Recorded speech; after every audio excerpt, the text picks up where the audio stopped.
Welcome back, everybody. We're going to do a story on John Henry and the double-jointed steam drill. I hope you guys enjoy this. It's always interesting to try different stories. So let's start it out. John Henry said to his captain one day, "That man was a natural man, and before he'd let that steam drill run him down, he'd die with his hammer in his hand. Die with his hammer in his hand." Now, for a long time now, there's been talk about John Henry. For a long time now, there have been songs about John Henry. Talk and songs alike say he died with his hammer in his hand. Yes, beat the double-jointed steam drill, then died with his hammer in his hand. No such thing. Couldn't any steam drill send John Henry to his lovely grave, his lonely grave? No, sir, not John Henry. He did feel poorly for a while and weary and blue. But in the end, he ran the steam drill right into the ground. That's a fact. Because John Henry was a natural man and the greatest steel driver that ever was. He was almost as tall as a boxcar is long. His arms were thicker than the cross ties on the railroad. His skin was black, and it glistened like a brand new pair of $10 shoes. My, how that John Henry man could drive steel. Why, each time he raised his hammer, it made a rainbow round his shoulder. And when he brought his hammer down, folks 300 miles away heard an awful rumbling sound. How come John Henry got to messing with a steam drill? Well, you might say it was on account of the Big Bend Tunnel. Or you might say it was on account of John Hardy. Then again, you might say it had to happen.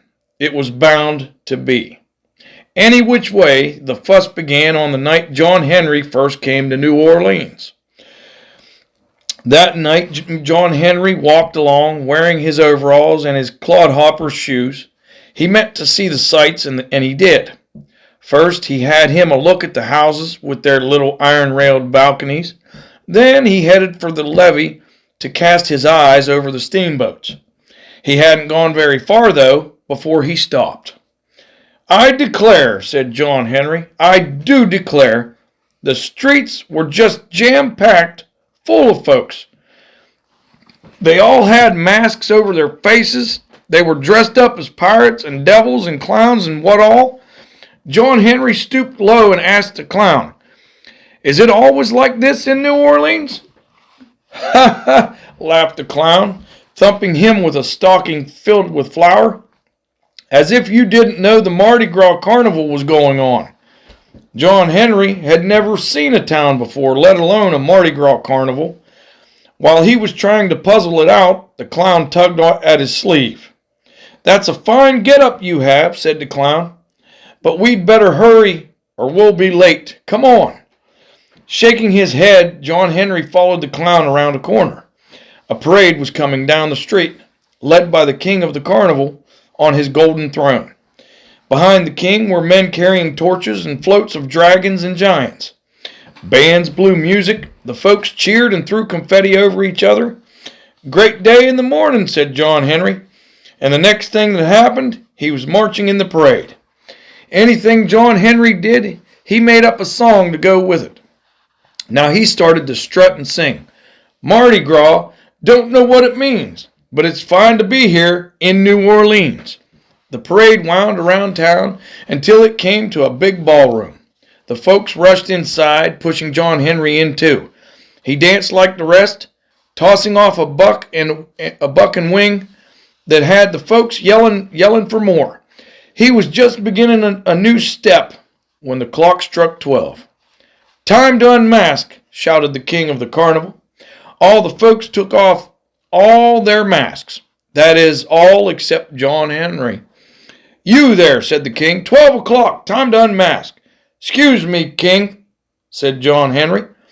"I ain't got no mask." "Then wipe that lamblack off and take off your stilts so we'll know who you are."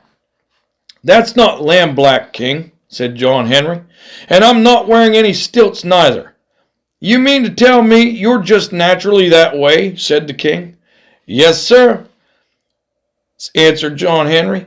I'm nothing but a natural man. The king reared back on his throne. Where are you from, boy? He roared. What are you doing here? There wasn't another sound in the whole ballroom. The band had stopped playing, the folks had stopped dancing. Everybody was standing around watching John Henry. And John Henry said, I'm from the Black River country, where the sun don't ever shine. I've picked the cotton till I could pick cotton in my sleep. I got an itch in my heel, so I traveled down to New Orleans to get me a job of work. Throw him out, said the folks. Put him in the chain gang. He's too uppity for his own good. Send him to the chain gang. Just a minute, said the king, holding up his hand. He turned to John Henry and said, Look here, boy. You claim you're a country boy and came here to do a job of work. Think you could roust cotton? Think I could, king, answered John Henry. All right, said the king. Everybody out to the levee. Send for John Hardy and tell him to be at my steamboat. We're going to have some fun. As soon as they heard that, the folks streamed out of the ballroom. They piled into carriages, lighting torches so they could see what was going on. With John Henry walking beside them, they rode to the levee. Halt, ordered the king when they reached the steamboat. He stood up in his carriage and called out, John Hardy, John Hardy. Comin', Captain, said John Hardy, stepping out from the crowd. This John Hardy was a big man. Though not as big as John Henry, he was built a lot closer to the ground. He had a voice like a bullfrog and was dressed mighty fancy for a rouster. He wore a checked shirt, blue jeans, and a belt studded with rhinestones. This boy thinks he can roust cotton, said the king. Do tell, said John Hardy, giving the folks a wink. Country boy, ain't he? John Hardy looked John Henry up and down. He said, he got the heft all right. He got the size. But it takes a man to roust this old cotton. That's me then, said John Henry, 'cause I'm a natural man. Takes a man by the name of John to roust cotton, said John Hardy. That's me again, said John Henry, 'cause my name is John Henry, and I'm proud of it. Huh? Said John Hardy. 'Tain't you tall, it's me. I'm John Hardy, and I'm the best rouster on this here river. Just then a pretty girl in a red dress spoke up. Don't pay him no mind, John Henry, she said. You keep out of this, Polly Ann, said John Hardy. Hush your big mouth, said Polly Ann. John Henry can roust cotton if he wants. John Hardy threw back his head and laughed. Wantin' ain't doin', he said, and if I don't roust this country boy off his feet, I'll never hold a hook in my hand again. Well, go to it, said the king. That's what we're waiting to see. John Hardy nodded his head. He gave John Henry a rousting hook, and the two of them began to roust cotton. John Henry rolled his bale to the gangplank and began to cross it. Roll that cotton, John Henry, said Polly Ann. Roll it good. But as soon as John Henry set foot on the gangplank, it began to buck and spring. John Henry tromped down hard, and the plank sprang right back. John Henry tromped down even harder. The plank arched up high, heaving him head over heels into the air, and John Henry fell into the river with a mighty splash. Look at that country boy, laughed the folks. What did I tell you, said John Hardy. But Polly Ann called out, Try again, John Henry. First time's the hardest. John Henry crawled out of the river, dripping wet. He walked up to the gangplank, put one foot on it, and tested its spring. Swaying back and forth, he sang, Roust that cotton, but don't be a fool, 'cause this gangplank kicked like Grandpa's mule. Roust that cotton, oh. Then John Henry rolled his bale, and this time he rolled it right. He strutted across the plank, rolling two bales to John Hardy's one. Look out, John Hardy, said the folks. Might be that John Henry can really roust. Huh? Said John Hardy. Let him try this. Sinking his hook into a bale, He raised it to his shoulder, and he toted the bale faster than John Henry could roll. Halfway across the plank, though, his knees started to sag. "Guess you need a little help," said John Henry. He hoisted his own bale to his left shoulder. Then he put his hook under John Hardy's belt. He picked him up, bale and all, and hoisted him to his right shoulder. He cakewalked across the gangplank and dropped his load on the steamboat deck. The folks laughed fit to bust. The king almost fell out of his carriage. Polly Ann jumped up and down. As for John Hardy, well, he was just full of shame. He threw down his hook and ran off. "No need to do that," said John Henry. "There's room on this river for 2 good rousters." "Let him go," said the king, "because you're a natural man and the best rouster I ever saw. You can stay in New Orleans, son, and work for me. You be here tomorrow morning, ready to roll that cotton." "I'll be ready, King," said John Henry. "He sure enough will," said Polly Ann, "because I'm going to fix him a snack to keep up his strength." And while the folks went back to the ballroom, John Henry walked off with Polly Ann. After that, John Henry rousted cotton every day. When he was through working, Polly Ann would make him a snack of hog jowls, chitlins, cracklins, corn pone, side meat, and greens. John Henry liked Polly Ann's cooking, and he liked Polly Ann. It wasn't long before they were married. They rented them a little house with a piano in it and settled down. Everything went along just fine, and it looked like John Henry would keep on rousting cotton till nobody knows when. Then one night, John Henry and Polly Ann were in their house, sitting at the piano. While Polly Ann tickled the ivories, John Henry sang. All of a sudden, they heard a knocking at the door. "Who's that?" called John Henry. "Nobody else but me," said a bullfrog voice. And who should come walking in but John Hardy. He had on a brown box coat, a pearl gray hat, and oxblood shoes.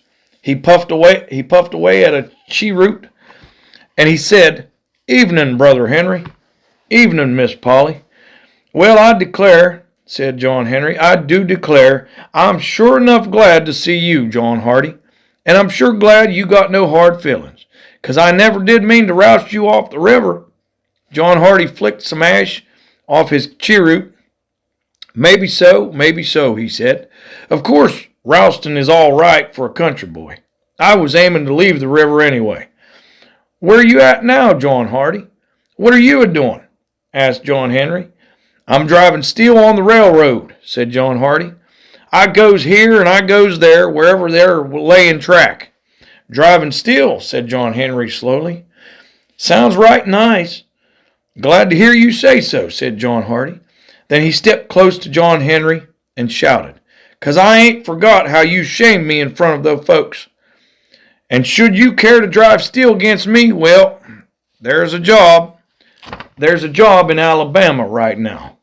There's where I'll be." And he walked out, slamming the door behind him. "Driving steel," said John Henry, his eyes shining. "You don't have to go," said Polly Ann. "You doing all right rousting the cotton." John Henry played a chord on the piano and sang. "I can pick the cotton and I can roust it too. Yes, pick the cotton and I can roust it too. But driving steel is what I'd like to do." "Then stop your mooning around," said Polly. "You make yourself a pack of clothes and go." That's just what John Henry did. He said goodbye to Polly Ann and set off for Alabama. When he got to the place where the railroad was laying track, work had already started. A crew of men was driving steel, and with them was John Hardy. "Well, Long John," said John Hardy to John Henry, "so you think you can drive steel?" "Well, Short John," said John Henry, "it looks like a job for a natural man, and that's me." "Huh?" said John Hardy, making believe he was trying to hide a laugh. He took John Henry to the foreman, and he said, "Captain, here's a man thinks he can drive steel. But big as he is, I'm going to burn him out in no time." "I don't care about burning anybody out," said the captain. "I just want to see those spikes in those rails. Your friend looks like he can handle a hammer, so go ahead."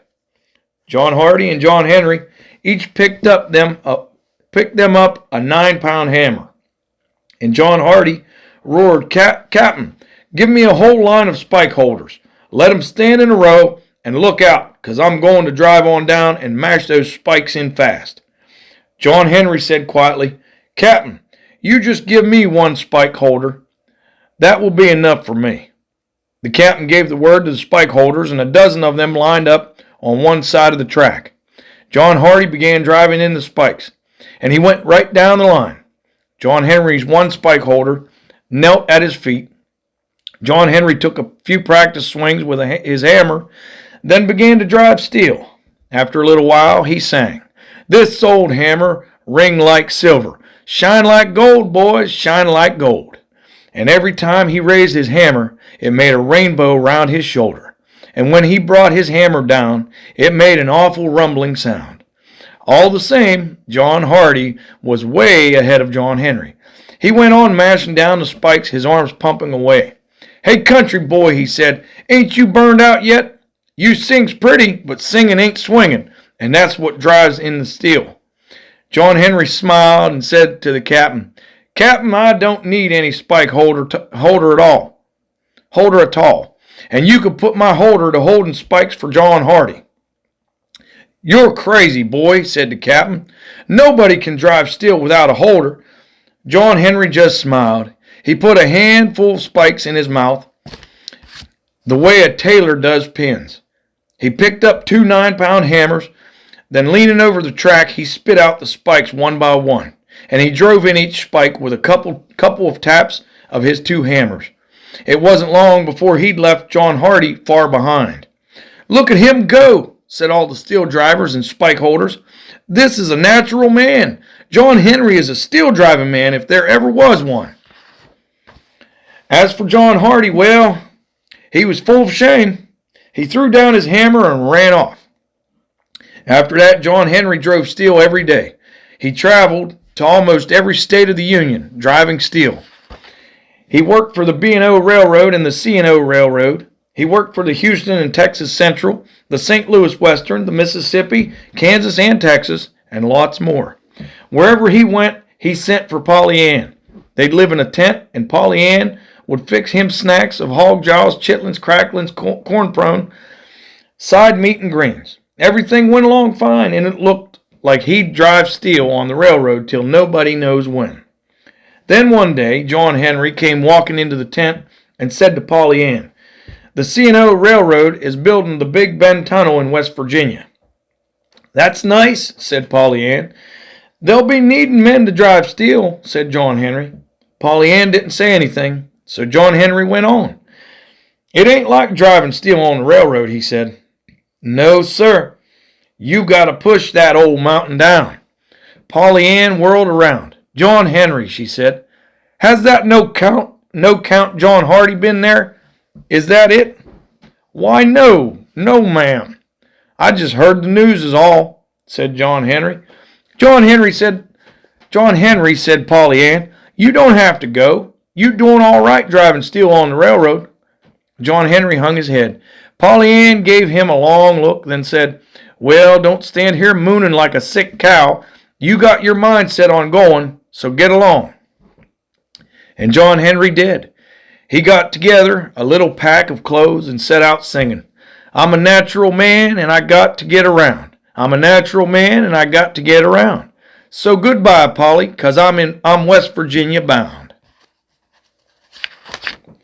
By the time John Henry reached West Virginia, the work had already started.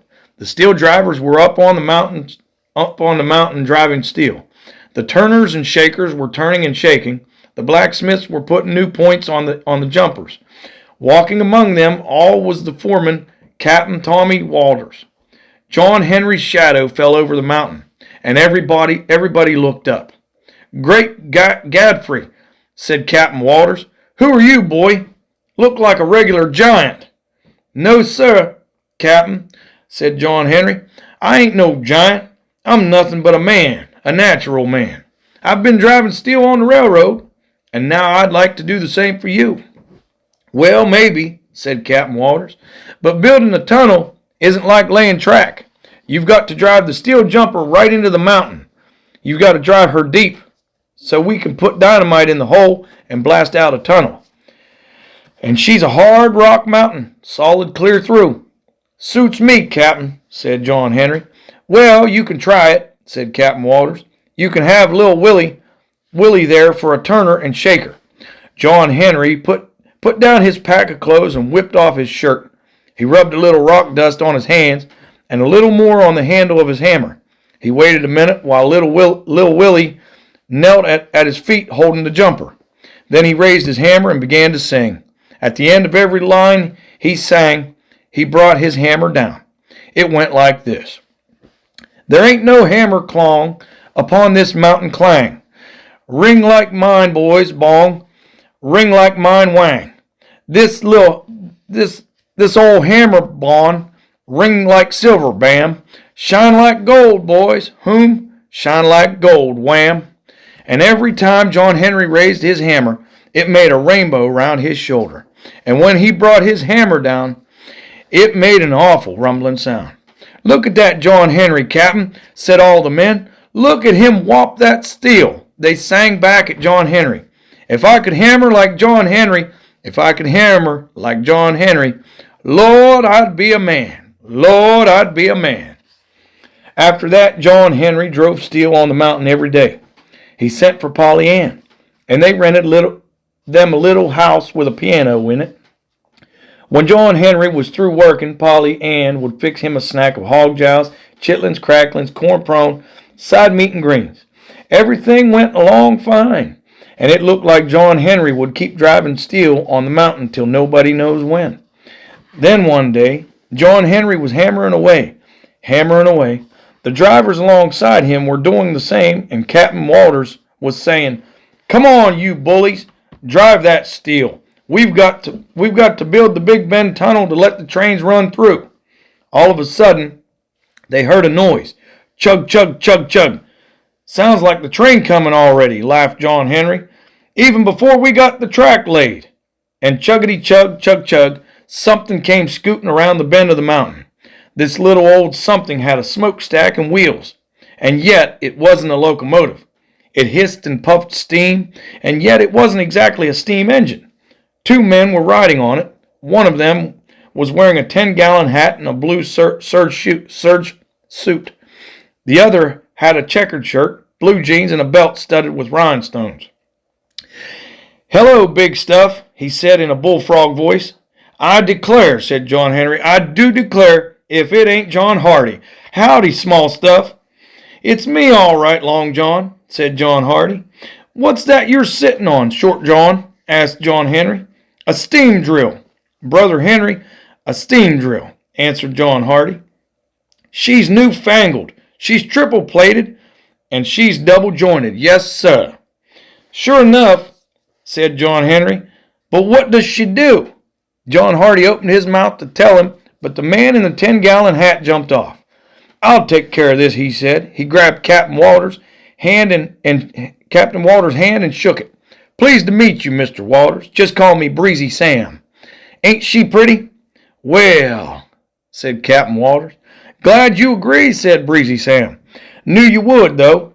This here double-jointed steam drill is the wonder of the age. She drills holes in the rock faster than any 10 men can drive steel. And it only takes one man to handle her. Captain, two, three of these steam drills will get your tunnel through in no time." John Henry stooped low to have a good look at the steam drill. John Hardy pulled a lever and blew steam in his face. "Look out, boys," said John Hardy. "She'll chew your head off if you ain't careful. I'm holding her back, but it ain't easy. So stand back before I drill this mountain out from under your feet." John Henry looked at Captain Walters, and the two of them let out a laugh. The captain said to Breezy Sam, "You'd better peddle your contraption somewhere else, mister. As long as John Henry is driving steel for me, I don't need any steam drill." "Huh?" said John Hardy. "Just let me run this little old steam drill against John Henry. Let me show him, Mr. Sam. Why can't any man stand up against the steam drill?" "Can't any man beat a machine," said Breezy Sam. "How about it, John Henry?" asked Captain Walters. "Captain," said John Henry, A man ain't nothing but a man, even if he is a natural man. But before I let that steam drill run me down, I'll die with my hammer in my hand." "What do you say to a match?" said the captain to Breezy Sam. They talked it over and decided to hold a match the next day. The steam drill against John Henry, and the one that drove the deepest hole would win. If John Henry lost, the captain promised to buy some steam drills. If the steam drill lost, Breezy Sam would pay Captain Walters $500. "Well, tall boy," said John Hardy, "this is the time you ain't going to shame me before the folks." "Well, small boy," said John Henry, "we'll see about that." "We sure will, Tall Fry," said John Hardy. "We sure enough will, Small Fry," said John Henry. After that, Captain Walters sent John Henry home to rest up for the match. When John Henry told Polly Ann about it, she didn't like it a bit. She said, "I wish that John Hardy would keep away. I don't like the idea of you messing around with a steam drill." All the same, she fixed him up a good snack the way she always did. She even made some hot biscuits. John Henry ate hearty, then went to bed. He had him a good sleep and got up while it was still dark. By the time John Henry and Polly Ann reached the mountain, the red morning sun was in the sky. Word about the race had got around, and a crowd had come from town to see the fun. Breezy Sam was standing by the steam drill watching John Hardy get up steam. The drivers and shakers cheered as they saw John Henry. None of them was going to work that day except Little Willie and some blacksmiths to put points on the jumpers. In a little while, Captain Walters and Breezy Sam put their heads together. Then they called to John Henry and John Hardy both. "Listen close," said Captain Walters. "When I give the signal, you start. At the end of 12 hours, you'll stop. The one that drives the deepest hole in the rock wins. Now get set and good luck." "I don't need luck, Captain," said John Hardy. "I got the steam drill." "I don't need a steam drill," laughed John Henry. "I got my hammer." John Henry whipped off his shirt. He rubbed some rock dust on his hands and a little on the handle of his hammer. He waited until little Willie had knelt at his feet with the jumper. "Let her go, Captain," he said. "Ready, Captain," cried John Hardy from the seat of the steam drill. "Go," yelled Captain Walters, and the match was on. "Drive that still, John Henry," shouted Polly Ann. "Do it, John Henry," said the drivers and shakers. "Whop that steel, brother. Mash it down, man." Some of the folks from the town cheered the steam drill. "Beat him down, John Hardy," they said. "Beat that John Henry down." The steam drill went chug-chug, and John Henry sang, "Hear my hammer ring like silver. Shake this jumper, turn this jumper. I got a rainbow round my shoulder. Soon we blow this mountain down." Both John Henry and John Hardy worked sure and steady. By the time the sun was shining bright, they were about even. Little Willie reached for a 5-foot jumper, and John Hardy changed his drill. How you feel, High Pockets?" said John Hardy. "Feel fine, Low Pockets," answered John Henry. "Just working up a sweat." Breezy Sam yelled, "You, John Hardy, show him a bit of real speed. Let that double-jointed steam drill loose, boy." John Hardy let out the steam drill full blast, and that steam drill really began to drill. For a couple of minutes, she chugged away, then bam, she stopped. John Hardy had started it too fast and ruined the drill. "Now's your chance, John Henry," said Polly Ann. "Get way ahead while he's changing drills." "That's just what I had in mind," answered John Henry, and he sang out to Little Willie. "Come on, Little Willie, hold her steady, turn her round, shake her good. Let's beat that steam drill down. Lord, Lord, let's beat that steam drill down." Little Willie held the jumper steady. He turned her round and shook her good, and John Henry whooped it on down. Breezy Sam's face was as red as a ripe tomato, while Captain Walters was just all smiles. But at last, John Hardy got the steam drill started again, and he did it right. By the time the noonday sun was high in the sky, he was even with John Henry. Yes, he was even an inching ahead. John Henry brought his hammer down so fast it threw sparks. Lil Willie had to pour water on the jumper to keep it from getting too hot. Still, John Henry couldn't seem to gain on the steam drill. By the time the afternoon sun was blazing down, the steam drill was in the lead. John Henry stood up straight and threw down his hammer. "Great day," roared John Hardy. "He's quitting the race. I win." "You hush your big mouth," said Polly Ann. "John Henry ain't quitting at all." "That's right," said John Henry quietly. Taking the head of his hammer, he pulled a long length of rawhide from his pocket and looped it through the hammer head. Then he picked up a spark hammerhead, took out another length of rawhide, and did the same. Now, little Willie," he said, "hold that jumper good and steady, 'cause I'm going to hammer in double quick time." And he started swinging those hammerheads by the rawhide, one in his left hand and one in his right. The two hammerheads came down on the jumper, ringing like a pair of bells. John Hardy made his steam drill run as fast as he could. It shook and shivered, biting through the rock. Under the burning hot sun, the steam drill drilled, and John Henry drove that steel. And by the time the sun was red in the west, John Henry had caught up with the steam drill. Then he stopped swinging those two hammerheads. He put one head back on the handle and began using one hammer again. "How do you feel, son?" asked Captain Walters. "Is your strength running out, John Henry?" asked Polly Ann. John Henry shook his head and went on hammering. There wasn't any sound but the chug of the steam drill and the clang of John Henry's hammer. Everybody else was still.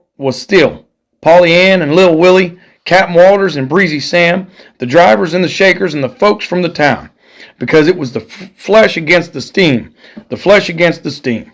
And a man was nothing but a man, and there was no telling how long John Henry would last. "How come it's so quiet?" said John Henry. He sang out sweet and mellow. "Oh, my shaker, why don't you sing? For I'm throwing 40 pounds from my hips on down. Just you hear that cold steel ring? That cold steel ring." Lil Willie started to sing, then stopped. John Henry was breathing hard now. He gave a little moan every time that he raised his hammer, but he didn't leave off whooping that steel. Polly Ann whispered to Captain Walters, "How much time is left, Captain? Look at your watch, Captain, 'cause my John Henry's strength is running out." "Half a minute to go," said Captain Walters, his eyes on his watch. "Quarter of a minute, 10 seconds, 5. He raised his hand and shouted, "Time's up! The match is over." John Hardy stopped the steam drill. John Henry stood up straight, and his shadow stretched out long over the mountain. The next minute, the crowd let out a mighty cheer. They could see John Henry had drilled deeper into the rock. They gathered round him, cheering and laughing and carrying on. "I knew you'd beat that steam drill," said Captain Walters. "We all knew it," said the drivers and shakers. John Henry looked down on them and smiled. He raised his hand and slowly passed it over his eyes. Then he crumpled up and fell to the ground. "I said I'd beat the steam drill," he said, "but a man ain't nothing but a man." "Send for a doctor, Captain Walters," cried Polly Ann. Before the captain could answer, John Henry's head fell back. "No use to call a doctor," said Captain Walters quietly. "John Henry's gone. Died with his hammer in his hand." A chill wind blew across the mountain as the evening sun went down. All the men took off their hats, while Polly Ann let out a great sob. They picked up John Henry, walking slow. They carried him down to his little house. There wasn't any big box big enough to hold John Henry, so they laid him out in a box car. They couldn't get the box car into John Henry's house, so they strung up a tent, and they left John Henry with Polly Ann. All night long, Polly Ann sat beside him. She lit a candle, and she had nobody to talk to but her shadow. She kept sobbing and saying, "It don't seem as if it could be. I can't believe John Henry ain't no more." It was close to morning when she heard a little moan. "Who's that?" she said. After that, she heard a little groan. Polly Ann turned her head, looking at the box car, and great day in the morning if John Henry wasn't sitting up and raising his head. He was, and that's a fact. "John Henry!" shrieked Polly Ann. "John Henry!" shrieked Polly Ann. "You ain't dead." No, so's I could notice." "Not so's I could notice," said John Henry. "What caused you to think I was?" Polly Ann told him I just threw me a feint, said John Henry. Mighty powerful feint, said Polly Ann. I'm a mighty powerful man, said John Henry, and when I faint, I don't faint puny. He started to climb out of the boxcar, but Polly Ann had to help him. John Henry wasn't dead, but he felt poorly.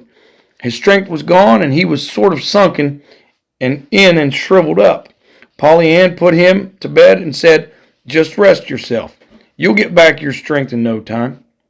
I'll just call off the burying. I wonder, could we turn it into a party, seeing that you're alive?" John Henry shook his head. "No, ma'am," he said. "Don't you do that, Polly Ann." "Why not, John Henry?"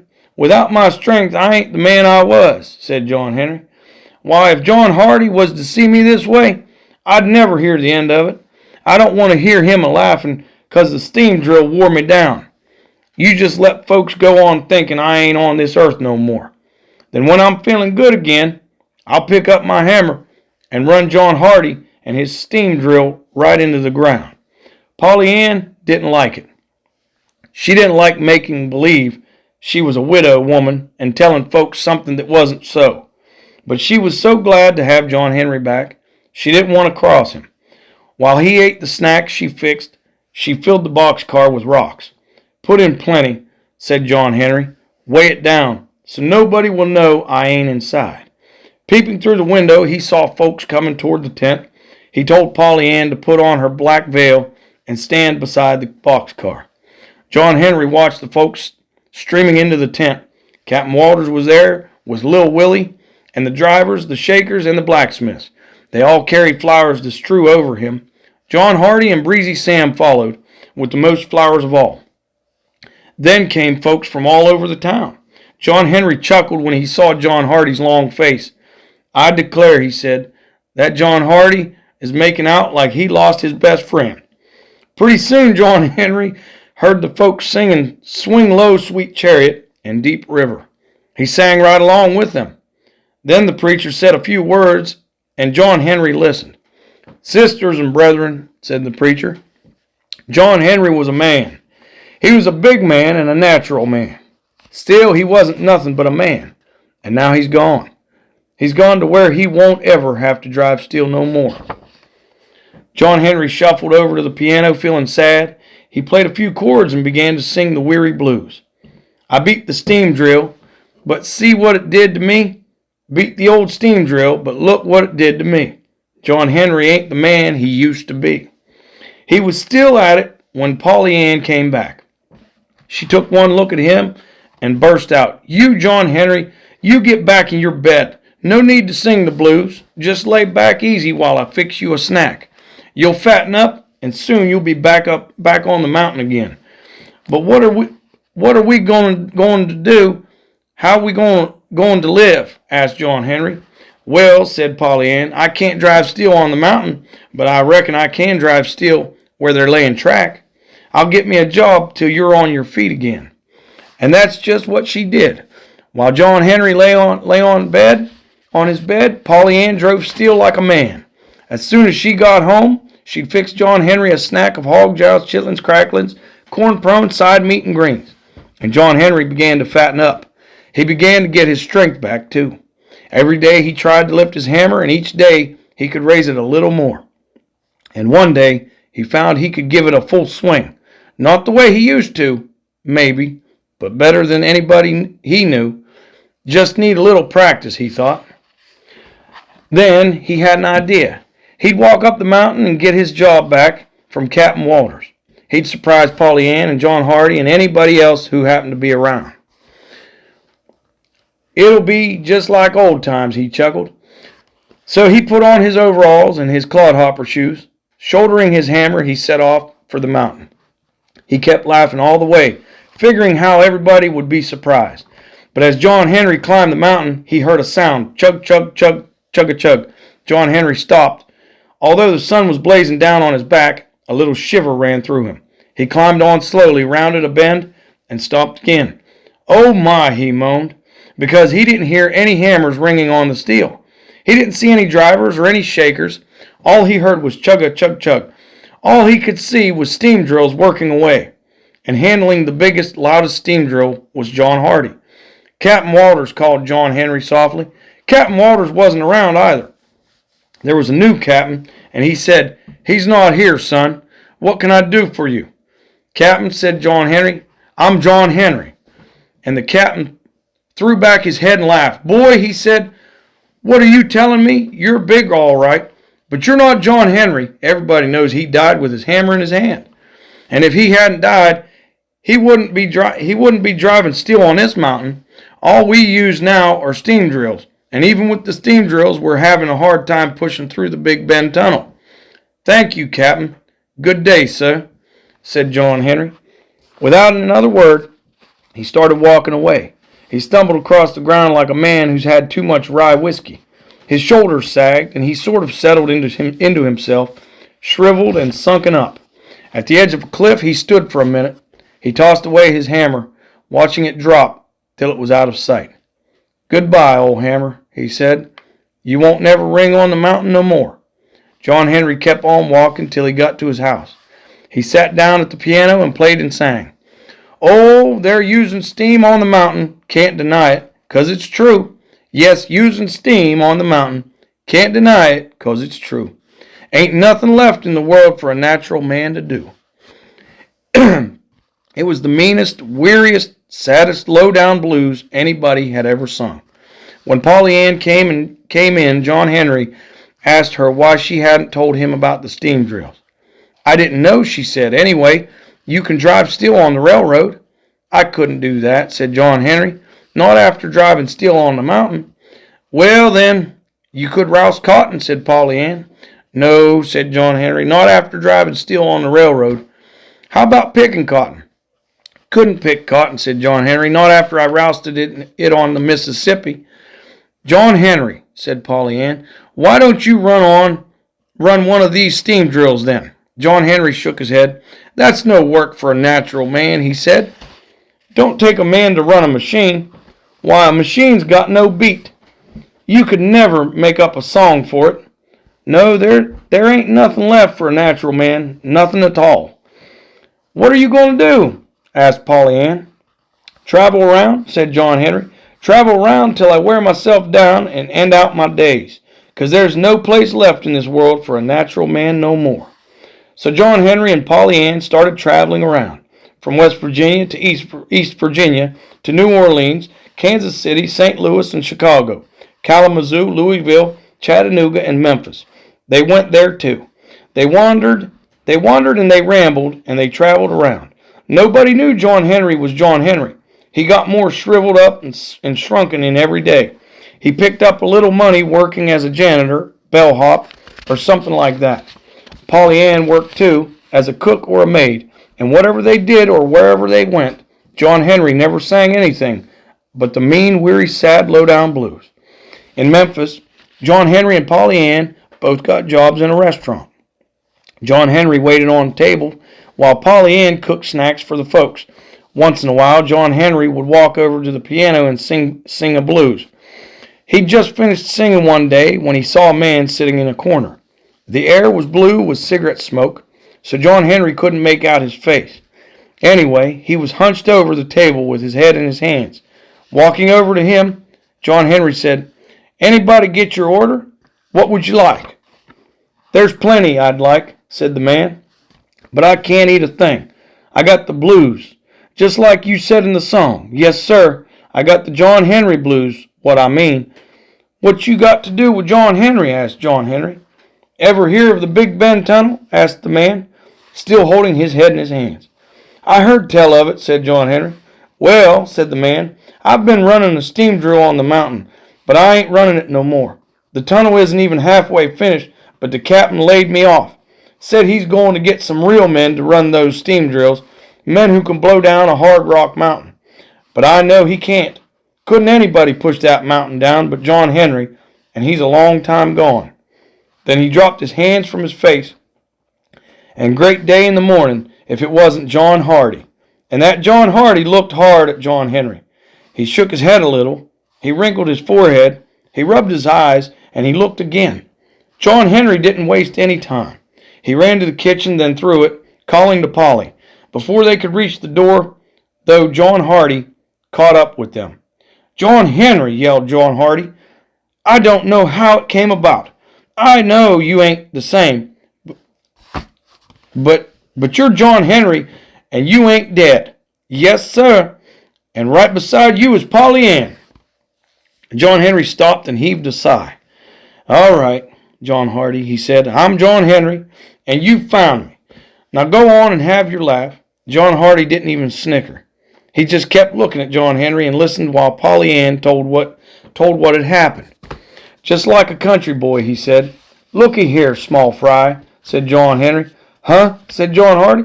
"You ain't such a big fry yourself no more. Now you listen to me. You've got to go back to West Virginia. You run one of those steam drills and push that mountain down." John Hardy, said Polly Ann, "I always thought you was a no-count big mouth, but now you talking sense." But John Henry shook his head. He said, "No, I ain't the natural man I was, and I couldn't run a steam drill. Why, a steam drill is a machine, and it ain't got no beat. I couldn't make up a song for it, let alone work it." "You crazy boy," said John Hardy. "A machine has got a beat, only you never listened to it." And then Polly Ann really told John Henry off. "John Henry," she burst out, "you were too proud to let folks know you'd lost your strength, so I had to make believe I was a widow woman. Then you found out about them using steam drills, and you felt sorry for yourself. Now you're still a man, and there's always a place for a natural man. You beat the steam drill, but you ain't really licked it. That's what you got to do. Now get along." "Maybe," said John Henry. "No maybe about it," said Polly Ann. "You get going, and no fooling." John Henry looked at Polly Ann, and he looked at John Hardy. He looked back at Polly Ann again, and he said, "Yes, ma'am." The very next minute, he was on his way out of the cafe, together with Polly Ann and John Hardy. He traveled back to West Virginia. Every time they passed a factory with machines, John Hardy would get John Henry to listen. John Henry put one hand behind his ear and heard the wheels go clackety-clack. He heard the motors go hum-hum-hum. He heard the pistons go pumpity-pump. "I do declare," he said, "they sure enough got a beat," and John Henry began to walk straighter and taller. By the time they reached West Virginia, he was halfway back to his natural size. In the dead of night, John Henry and John Hardy climbed up the mountain. John Henry studied the steam drill, learning how it worked. John Hardy showed him how to fire the boiler, and they practiced drilling the rock. John Henry listened close as the steam puffed, the wheels turned, and the engine went chuggity-chug-chug. "I can't deny it," he said. "It's got a beat. It ain't like my old hammer ringing on the steel, but I'm getting to like it." Every day John Henry and John Hardy lay low, not letting anybody see them. Nights they practiced with the steam drill, and at last they were really ready to push through the tunnel. They just walked up the mountain one morning, and John Henry started drilling away. When the captain showed up, he bellowed, "What do you think you're doing? Get away from that steam drill. I never hired you. Come on, boy, before I get the law on you." "Go get the law, Captain," said John Henry. "But before you do, I'm going to blow this mountain down, 'cause I'm John Henry, the natural man, and I'm going to push through this Big Bend tunnel." And he sang, "There ain't no steam drill on this mountain. Can chug like mine boys, chug like mine. This old steam drill, chug like thunder, drill like lightning. Yes, indeed." Just as John Henry sang the last note, there was a loud crash. Every nut, bolt, and screw flew off the steam drill. While the folks laughed and cheered, it buckled up and fell down because John Henry had run the steam drill right into the ground. And that's a fact.